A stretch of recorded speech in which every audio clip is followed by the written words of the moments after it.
So yeah, man, thanks for coming today, bro. That's all right, my pleasure. And taking your time out to do this for me. So what I'm trying to do is capture stories and just things people have been through in their life and things that I've found to be just motivational and just crazy things that you've been through. I've known you for a short period of time and you've told me a bit about yourself, and I think it'll be great to just share it with everyone.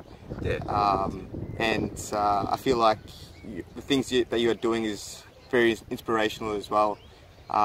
You're a vegan and you're training pretty hard. You're absolutely fit, and you're working hard towards your goal. You're trying to study as well. You're very knowledgeable, by the way, on the things that you know about health and fitness and supplementation and nutrition as well. Thank you. So yeah, man, could you just tell us about what you're doing at the moment? Yeah, I guess at the moment I am trying to study and fit in work and starting to become a PT. I've never really gone and done one-on-one PTing. I've been a CrossFit coach for a few years now. So I'd like to incorporate my knowledge and experience into training people as I go through uni, because I'm going to study to become a chiropractor. Yeah. I did nutrition years ago, and now I'd like to put all my training and nutrition and supplementation skills into one and incorporate that with like manual therapy, rehabilitation, mindset, exercise, performance, and like have it as like a whole package, veganism and everything in one. Have a gym and have a practice. That's my goal, but at the moment I'm sort of just trying to make ends meet, fitting in my coaching, fitting in my training. I've still got competitive goals. Just trying to do everything. Everything awesome, I never did before. All-rounder, it's crazy. Fit it all in. Yeah, I'm an all-rounder, I guess. But it's all sort of health and well-being and activism, performance. All those kind of parameters, I guess. Yeah, and you ran a 42k, like a whole marathon yesterday. Just I've never really run far in my life, but I thought just for the challenge, I'll see if I can do it. And I managed to get through it. Nearly 5 hours, but it's not good on you, man. And you obviously you trained this morning as well, you said. This morning I went back to sort of doing what I normally do, which is just lifting weights. And it's insane because you're able to do all these athletic things while also being vegan as well. Like, how long have you been vegan for exactly? Vegan for nearly 14 years now. 13 and a half, 14 years, give or take. I find that helps me a lot with my recovery. I think I'm very diligent with incorporating a lot of really clean foods into my diet that has helped me with recovery. And you are vegan for the ethical reasons. Ethical reasons, I just, from the start when I was eating meat, something never sat right with me in my heart that I didn't need to eat it. So I tried it for a while, and then kind of wasn't doing it right at the very start. This was probably 15 and a half years ago.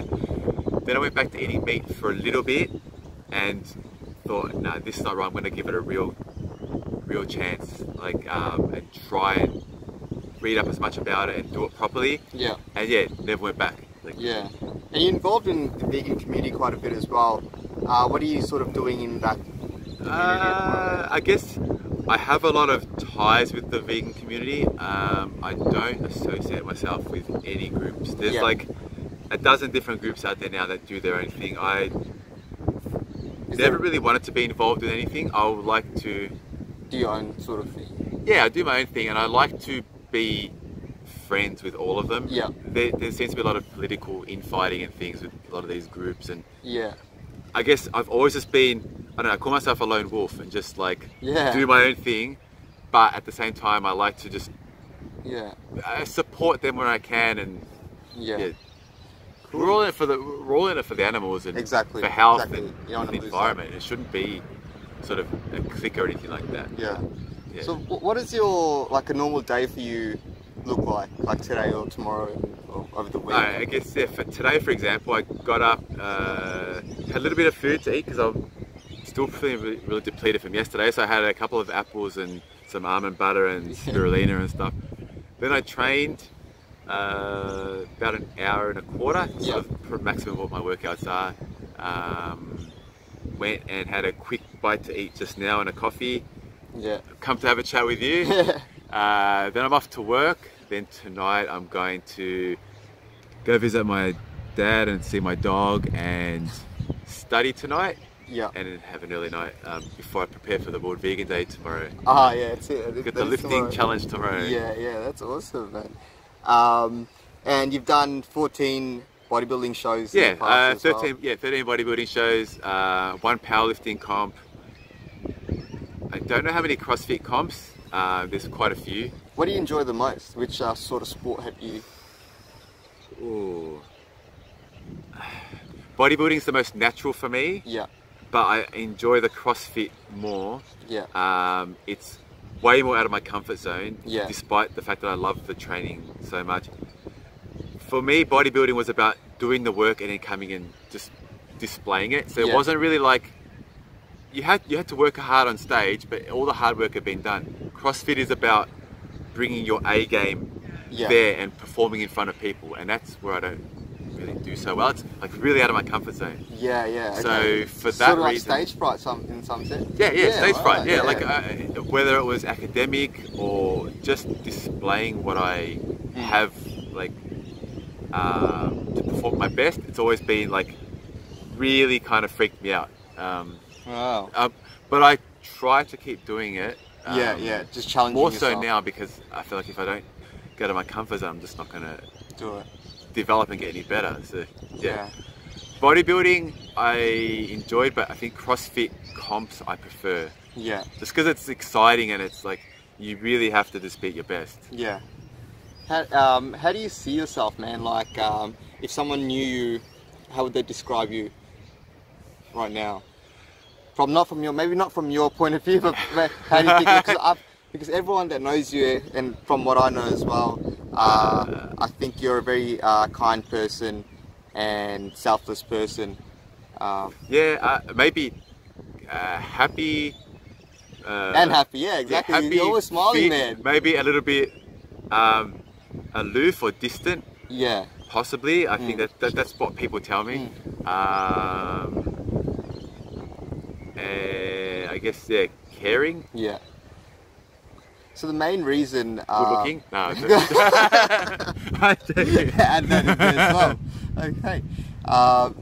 So the main reason I wanted to capture this was because obviously behind all of these things, these achievements that you have, behind the kind personality, there's a lot of things that you've been through in your life, and you have still come out to be this way. Sort of victorious, you might say, over the dark times. Yeah. So could you give us a quick little sort of story of what you went through when you were younger, growing up, and how that happened? And I guess when I was little, I always would have moments of like, I was a really happy kid and had a great upbringing, so it's not anything that I could blame on what happened, but I would always have periods of like down, like depression almost, when I was just like uncontrollable sadness, and I don't know where it would stem from. It would just like hit me like a ton of bricks. But I was always active and fit and looking after myself from a kid, and I started playing soccer as a 10-year-old. I started doing weight training as like an 11 or 12-year-old. My dad gave me my first program and everything.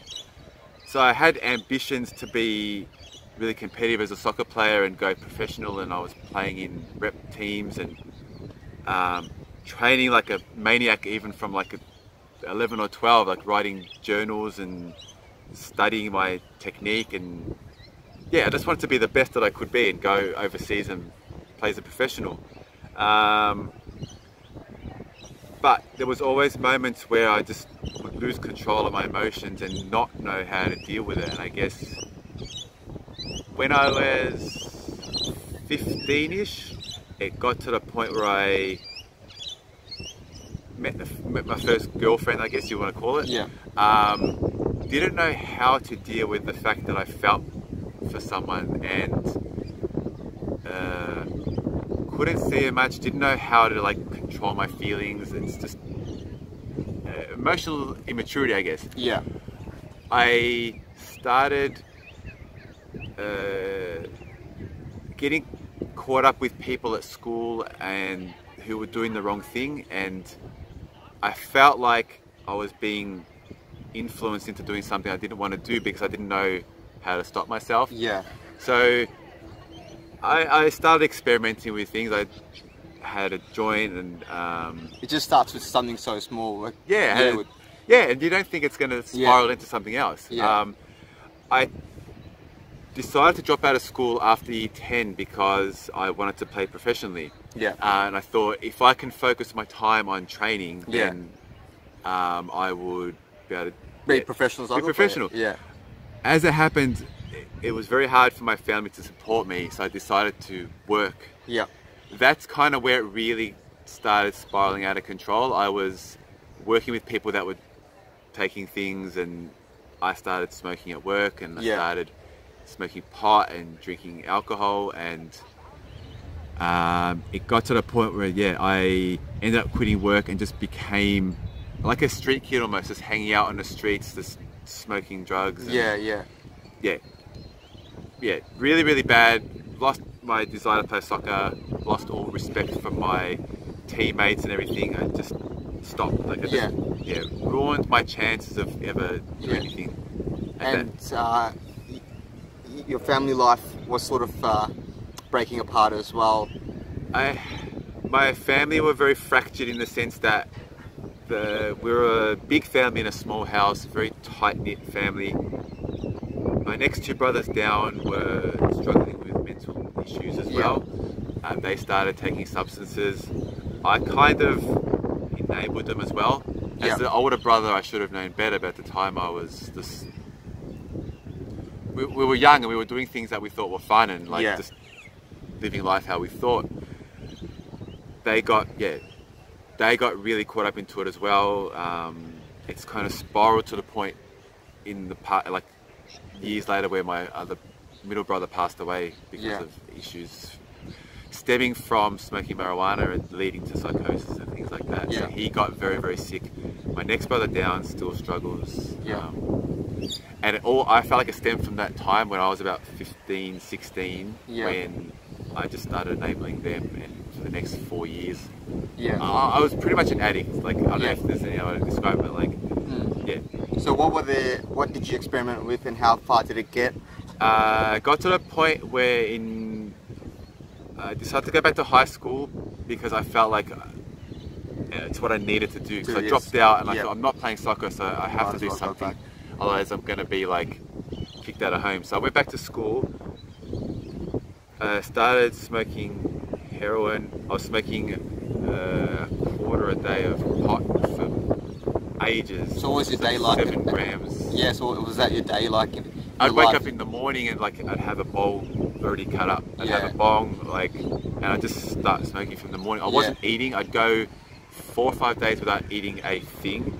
I got down to mid 50s, so like 56 kilos or something like that, 57 kilos. I looked like a skeleton. I have quite a naturally biggish frame, so I just looked sick. I was pale. I was just a mess. Compared to what I was a couple of years before, when I was like playing in rep soccer teams and I was doing weight training, and I was an athlete. That was my goal, to be a professional athlete. And then I turned into just depressed, self-mutilating, drug-taking, depressed kid. It's crazy, man, because just by looking at you right now, you wouldn't be able to tell that you would have gone through these sort of things. I've worked really hard to kind of rehabilitate myself. I have physical scars, like there's like 200 and something scars all over my arms and everything. So I know that's what was there, and I feel like there's still the mental and emotional damage. I don't feel like I was ever the same after it. But for the most part, I'm like nothing like I was. So there was something that you told me about how you could almost say it was rock bottom in some sense, where you got to a stage where you tried to take your own life a couple of times. Through pills and alcohol, and I wanted to throw myself under a train, and I waited one night, like just sitting there smoking, and thought the next train that comes, I'm going to throw myself under a goods train line. Man. And it's like it wasn't meant to be, because I waited for about 5 hours and it never came. And I'm like, I felt kind of relieved and kind of heartbroken at the same time, because I just didn't know where to turn. Like, I knew deep down that if I really, really wanted to do it, I would have done it. But it's like something was telling me that I'm here for bigger reasons than myself, and I wasn't meant to go there. Yeah. So it didn't stop me from abusing myself, because I still did it for another couple of years. But yeah, as far as actively trying to take my life, I didn't try it again, but I harmed myself probably more than I ever had. It was a weird, unexplainable kind of emotional reality I was living in, right? It was, yeah, very, very hard to explain how I felt, other than I just felt miserable and I had no one there. Nowhere to turn, no goals, nothing. Exactly. I'm pretty sure a lot of people feel the same way. Yeah, so and probably a lot of people don't know who to turn to and exactly. how to explain how they feel. And I was just probably just another kid that was going through a hard time. But I just... So how'd you pull yourself out of it? When I finished school, I lost all connection with all my kind of support, friendships. I wasn't close with many people, but I associated with a lot of different people. So I just liked being in my little world in the company of other people. When that ended, I kind of had a feeling of extreme loneliness and not sure where to turn. And I spent probably nearly another year still just being on my own, smoking, just like the same. Sort of figuring yourself out. Figuring myself out, but not sure where to go next, because I didn't think I would ever live to see when I was 20 or so. Yeah. So I thought, I'm going to start trying to do things a little bit differently, and I used to borrow my dad's push bike and start going for bike rides, and I kind of built on that and started going for long rides, and I thought, this feels good. Yeah, so it's exercise. I felt like I was getting my athlete mentality back, where I was driven, because I'm either driven good or I'm driven really bad. I was kind of going to the good side again.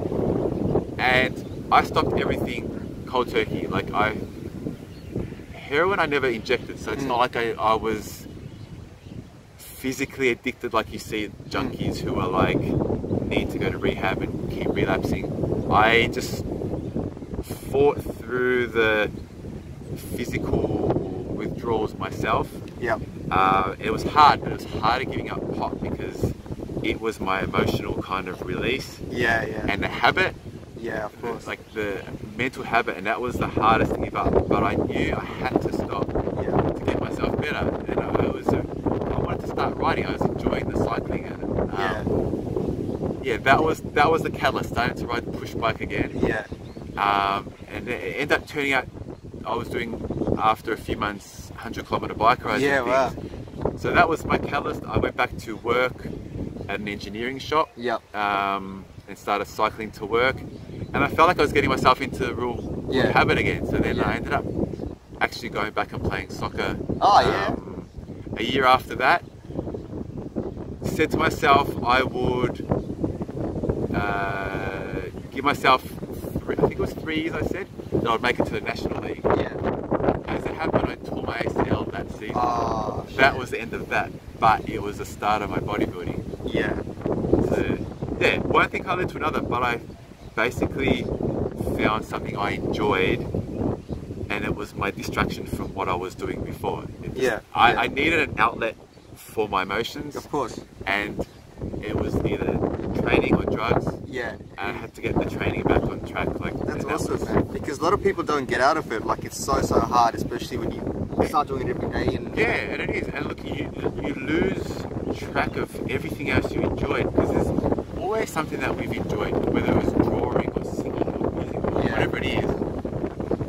It's just a matter of trying to find a way to get that back in your life and rediscover that passion. Well, I think the thing with drugs is, I guess it makes you feel as if you don't need anything else anymore, and it's just giving you that high. Yeah. And once that happens, it's just so difficult to come out of it. Yeah, it's that dopamine release, and Yeah. like once you get that, that's like you just want that, because the quickest way to get that dopamine hit. Yeah, like, and then you feel started good. having a few good years. So you had good years. You started training more. You started competing in bodybuilding. Yeah, But then you had like another relapse. my passion for rehabilitating myself and fitness and eating well got me to studying like eating a vegan diet. I thought it was sitting with me right to eat that way. Yeah. And I thought I want to go back to university and learn about nutrition. So I went back to Endeavour because I had no TER, like enter score for year 12. Like it was really, really low. Yeah. So I was just showing up to class high every day. Yeah. So I went to Endeavour because you could just enroll as Yeah, a normal student Yeah. without having a score. So it got to the point where I got through to the last year of my degree, and I was doing fine. Like I was training, and I started doing some bodybuilding comps. Yeah. And the stage fright sort of kicked in. Is that what it was? Stage fright, with the fact that I didn't believe in myself to do clinic. Yeah. I was freaking out, and it was giving me really like almost anxiety. Yeah. Coupled with the fact that I was working in a supplement shop at that time, where I was exposed to people who were Involved in drugs again. Yeah. So it's kind of like my easy outlet exactly. deal with any sort of mental or emotional discomfort I had. Yeah. Instead of being strong and like trying to deal with it, I just started losing my control again. One cigarette, one joint led to me buying a packet, led to me buying a bag of weed, and led to me buying little balloons of heroin again, and just like for the next year I was right back where I was. Yeah. I trained through it, Yeah. but at the same time my emotional state was really bad again. And no one would have known still. Yeah. I was married at that point, so when I went back to soccer I met the girl that I married, and she had her life. She was working really hard, she was training, doing figure comps, so she was really driven in her way. Yeah. We kind of had separate lives, so I was like wherever, go ride my bike and hide under a bridge and just smoke bongs for hours. And, But you ended up pulling yourself out of that as well. How'd you? my vanity, I guess, in a sense, when I realised that my physique was being damaged, I took pride in how I looked. You look, and of course. When I realised I was looking sick and pale and skinny, and my training was just going nowhere again, I'm like, I have to stop this. Like, when I was first taking stuff, I was getting to the point where I was coughing up blood, and my lungs were like hurting, like physically hurting. So I was smoking 100 cigarettes a day for ages. This time I was starting to get the symptoms back again, and it was like, this is not, like, it's not who I am. Like, I'm an athlete. Like, it's just the other side of me kept coming out, but I knew that like the good side is where I really felt like I had to be. And just again, stop everything cold turkey. Yeah. Obviously the exercise helps, the diet that you were on helped. I was doing vegan diet the whole way through. And it's just, I just had to tell myself, like, I have to stop, and it's like, it's hard. Like, of course, cigarettes are hard to stop. Like, really, and like, I can see why people keep going back to them, because it's very, very, very addictive. Yeah. I got ripped off by a dealer when I went to buy some heroin. Yeah. And he just sold me a bag of, like, with barely anything in there. Like, he ripped me off completely. Yeah. And I'm like, that's a sign I have to stop. Like, spending all this money. Spending, because I didn't have that much money. Like, I was working in a supplement shop, but I wasn't making heaps of money. I didn't deal this time. I was dealing when I was in high school to get myself through it, because I just couldn't get a job then. But this time it was like, yeah, the universe was telling me I had to stop. Stopped. And you did. I did. Yeah. Like, is it crazy looking back now? It's like that life that you lived is totally... it doesn't seem like it was me. Yeah, yeah. It just seemed like I was... I feel like I'm watching myself on a screen. Yeah. And like I see the memories, but I don't like... Yeah. So what advice would you give yourself back then? Like you, the person you have become now, like you're a stronger person. You've been kind all your life though. Yeah, like I was the same. I guess my heart's always been the same. I've always tried to give to people. People put like they sort of think that people who use drugs might be just crazy in the head and just... Yeah, look, and I think it's very selfish. But at the same time, you don't really know any better. Like you're just trying to fix yourself up, and like maybe because you want to help other people, you need to help yourself. And taking drugs was a way that I thought like I could help myself. But yeah, I was still the same person, and I guess if I was to say anything to myself, life would keep going on. You don't just get caught in that one moment and dwell on it. Like, try to look ahead and try to appreciate what you've got and not dwell on the things you don't have. And I don't know what I was lacking at the time, because I had a really caring family, but I know in more recent times I've dwelled on things that I don't have instead of what I do have. Yeah.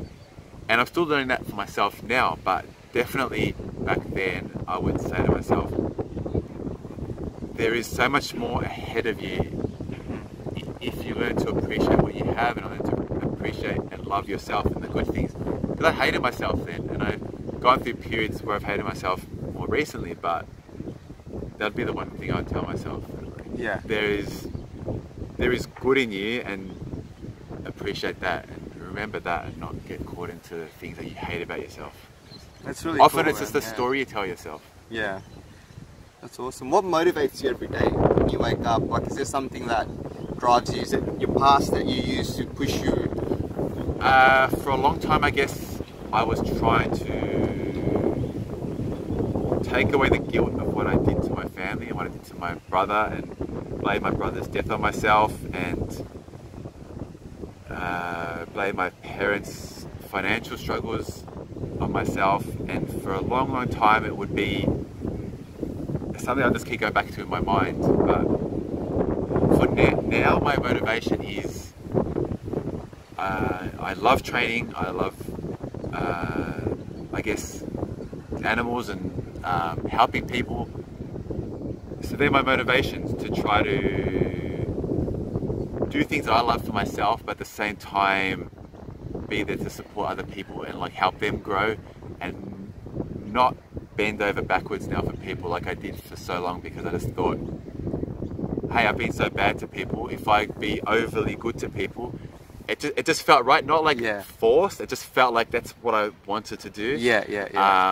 Now I'm trying to find that balance where I can be me and still be kind to others. And yeah, I guess that's my driving force each day. Awesome, man. And what are your future plans?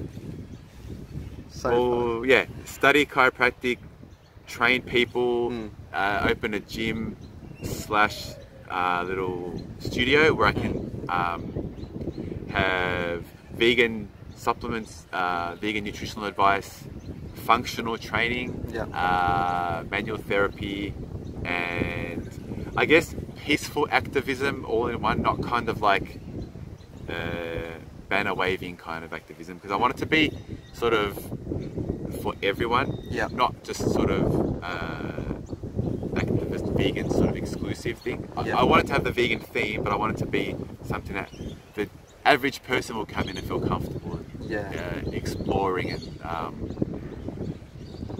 it's always going to evolve around training, because that's what I love. That's awesome, my driving force. That's kind of what saves me and keeps me going. That's my 5-year goal. Cool, man.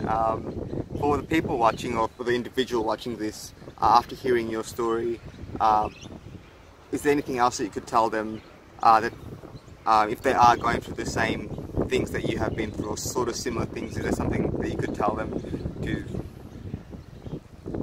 Not to hold it in.